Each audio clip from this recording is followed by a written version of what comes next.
বাংলাদেশ টিমের ক্যাপ্টেন্সি করাটা এটা অনেক সহজ কাজ। ম্যাক্সিমাম ছেলেরা জিজ্ঞেস করবে তুমি কি করতে চাও, জিজ্ঞেস করবে আমি আসলে খেলতে চাই। বেসিক্যালি আমরা তো আসলে খুব বেশি সময় পাই না ছেলেদের স্কিল ডেভেলপ করার মতো, কারণ ব্যাক টু ব্যাক এত সিরিজ থাকে, একটা থেকে আরেকটা ট্রান্সফার করার মতো বা আমাদের স্কিল ডেভেলপ করার মতো আসলে সুযোগ থাকে না। তো এইবার হয়তো একটু সময় পেয়েছি স্কিল ডেভেলপ করার জন্য, আসলে কিছু ট্রেনিং সেশন রাখা হয়েছে এবং সেই সাথে তাদের ফিটনেস লেভেলটার ব্যাপারে আমরা অনেক বেশি জোর দিয়েছি।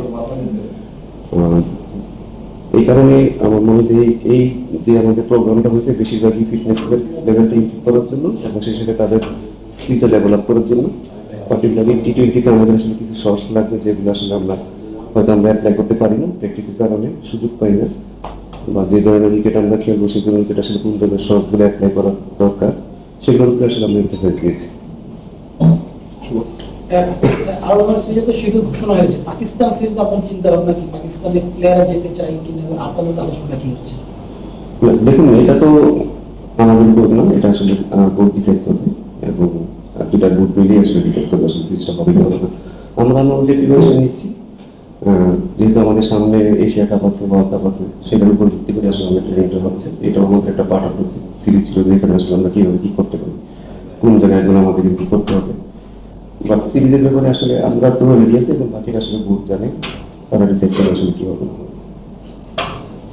সালাম ভাই, আপনার কাছে সামগ্রিকভাবে জানতে চাই, যেহেতু আপনারা লং টার্ম 2027 পর্যন্ত আপনারা থাকবেন এবং বাংলাদেশ টিম ফরম্যাটে অলরেডি ট্রানজিশন পিরিয়ডের মধ্যে দিয়ে যাচ্ছে, টেস্টে বা ইমপ্রুভ সাইড, কিন্তু এই দলটাকে আপনারা মানে একটা ব্যালেন্স লেভেলে নিয়ে আসা, ওয়ানডেতে যেরকম খারাপ অবস্থায় চলে গেছে, আগে ভালো ছিল সেই জায়গাতে একটু ডাউন ফল হয়েছে, টি20তে আমরা একবারে ভালো করছি না, সেই জায়গা থেকে আপনার এই দলটাকে কিভাবে আপনারা গড়ে তুলতে চান আগামী কতদিনের মধ্যে মনে হয় যে আমরা একটা ব্যালেন্স জায়গা আবার পৌঁছাতে পারবো?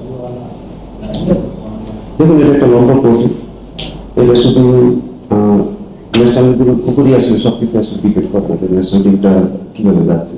এটা আমাদের নিচে যারা এই টিমে খেলতেছে, এইচপিতে আছে, যারা টাইগারে প্র্যাকটিস করবে এবং সেই সাথে আমাদের স্ট্রাকচারটাকে কিভাবে আমরা ডেভেলপ করতেছি, আমাদের কালচারটা কিভাবে ডেভেলপ করতেছি, সবকিছু মিলে কিন্তু আমাদের আসলে আমরা কোথায় যাচ্ছি না যাচ্ছি সেটা কিন্তু ডিপেন্ড করবে।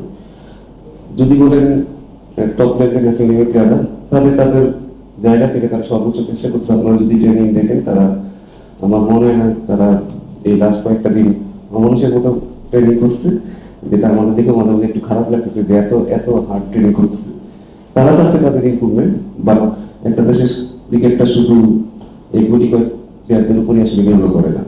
এটার জন্য আমাদের ভালো স্ট্রাকচার লাগবে, ছেলেগুলো নিজ থেকে কিভাবে ডেভেলপ হয়ে আসতেছে সেটাও একটা অনেক কিছু ডিপেন্ড করে। এটা আসলে সবাই মিলেই করতে হবে। এখানে সার্বিকভাবে আপনি কখনই বলতে পারবেন আসলে কতদিনে আমরা কোথায় যাবো।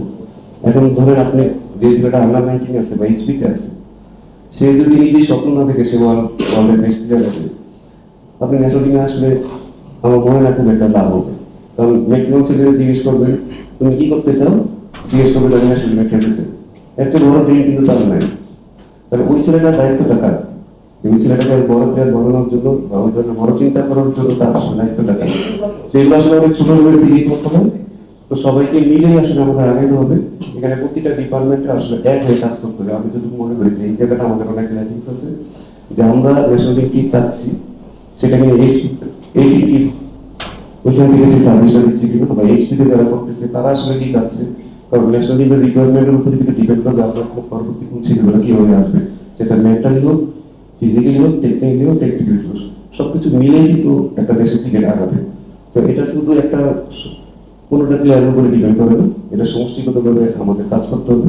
এবং এটা আমার মনে হয় যে এই একটা জায়গায় আমাদের খুব তাড়াতাড়ি জেবিং করতে হবে, যে চারটা সেক্টর আমি বলবো, যেটা ডেভেলপমেন্ট বলে, এইচপি বলে, তারপর টাইগার বলে, ন্যাশনাল টিম, এবং সেই সাথে যারা এখানে কাজ করতেছে তাদের সবার লক্ষ্য যেন একই হয়। তো এটা পরিকল্পনাটা খুব ভালোভাবে করতে হবে এবং সেই পরিকল্পনা যদি ঠিক করতে না হয়, আমার মনে হয় সবসময় আলাদা মনে হয় একই জায়গায় থেকে যাবো।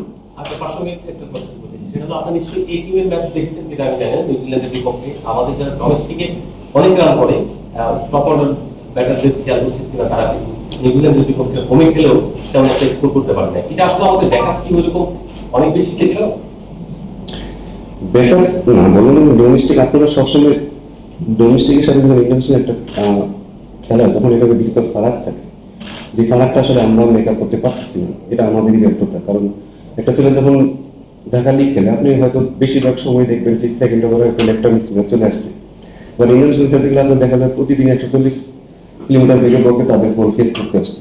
সেটা তো আসলে প্লেয়ারদের ব্যর্থতা বলা যাবে না, এটা আসলে আমরাই হয়তো সেই সুযোগটা তাদেরকে দিতে পারি না, কিভাবে তাদেরকে ডেভেলপ করতে হবে। যে ডোমেস্টিকে পারফর্ম করতেছে তার ভিতরে নিশ্চয়ই কিছু না কিছু আছে, বাট তাকে সেখান থেকে যখন ন্যাশনাল টিমে যখন আসবে তাকে ওই টেস্টটা দিয়ে আনতে হবে। তো আমার মনে হয় যেহেতু এখন এই টিম অনেক ভালো প্রোগ্রাম আসছে, যেহেতু নিউজিল্যান্ড আসছে, এটা ভালো একটা টিম আসছে, সেই সাথে তারা হয়তো সামনে অস্ট্রেলিয়াতেও খেলবে। তারা যখন এইসব লেভেলে পারফর্ম করবে আমার মনে হয় তখন কিন্তু তারা অলরেডি একটা ইন্টারন্যাশনাল ফ্লেভার পেয়ে যাবে, তখন হয়তো তাদের ন্যাশনাল টিমে পারফর্ম করা তাদের জন্য অনেক সুবিধা হবে। স্যার, লিটন কুমার দাস ক্যাপ্টেন্সি পেয়েছেন, 26 বিশ্বকাপ পর্যন্ত ক্যাপ্টেন্সি করবেন। লাস্ট যে ফ্রাঞ্চাইজি আসলে আপনি লিটনে একটা জুটি ছিল আপনাদের, সেই জায়গাটাতেও তিনি সফলই ছিলেন। কি মনে হয় যে আসলে সালাউদ্দিন এবং লিটন যে জুটি, সেই জুটিটা আমাদের জন্য মানে সুদিন দেখাবে কিনা, কিংবা লিটনের ক্যাপ্টেন্সি নিয়ে আপনি কি বলবেন? আসলে ইন্টারন্যাশনালি যে অ্যাক্টিং ক্যাপ্টেন হিসেবে তিনি 4 ম্যাচে 3টা জয় আছে তার। দেখুন, এটা সালাউদ্দিন বা এটা লিটনের এরকম জুটি না, এটা আসলে বাংলাদেশের টিমের ক্যাপ্টেন মানে আসলে পুরো দেশেরই ক্যাপ্টেন, এটা আমাদের মানতে হবে। আপনারা হয়তো অনেকে অনেক অপছন্দ করেন, অনেকে হয়তো অনেক ক্যাপ্টেন দিলে আপনাদের হয়তো মাথা গরম হয়ে যায়, কিন্তু বাংলাদেশ টিমের ক্যাপ্টেন্সি করাটা যদি আপনারা বাইরে থেকে মনে করতে পারেন যে অনেক সহজ, এটা অনেক সহজ কাজ না, এটা অনেক কঠিন কাজ, এবং এটার জন্য আমাদের সবাইকে আসলে সাপোর্ট করতে হবে। লিটনের আমি বলবো যে তার ক্যাপ্টেন হিসেবে যে রিকোয়ারমেন্টগুলো দরকার, যেভাবে টিমকে উদ্বুদ্ধ করা, স্ট্র্যাটেজি কি বলেন, সব দিক দিয়ে তার আমার মনে হয় সে খুবই ভালো, এবং সে চেষ্টা করতেছে কিভাবে দলটাকে সামনে আগায় নিতে হবে, কারণ একটা ক্যাপ্টেনই কিন্তু টিমটা চালাবে। আমরা যারা বাইরে আছি, যারা বোর্ডে আছি, আসলে আমরা টিম চালাবো না, চালাবে কিন্তু ক্যাপ্টেন এবং কোচ। তাদেরকে তাদের পূর্ণ সমর্থন দিতে হবে, আমরা যারা আছে পাশে আমরা সবাই হেল্পিং হ্যান্ড। সো তাকে সেই ফ্রিডমটা দিলে আমার মনে হয় সেও ভালো করবে। তবে লিডার কিন্তু সবসময় মানে দিয়ে বানানো যায় না, এটা সবসময় একটা সহজাত প্রকৃতি, সবাই লিডার হতেও পারে না। সো মনে করতে হবে যে ক্যাপ্টেন্সি যখন কেউ করে সে কিন্তু পুরো বাংলাদেশের প্রতিনিধিত্ব করে, তারপর অনেক চাপ থাকে, তবে তাকে সেই সমর্থনটা দেওয়াটা কিন্তু আমাদের নৈতিক দায়িত্ব। এবং আপনারা যারা মনে করেন যে বাইরে থেকে বাংলাদেশ টিমের ক্যাপ্টেন্সি করা অনেক সহজ, আপনারা আসলে ভুল রাজ্যে আছেন।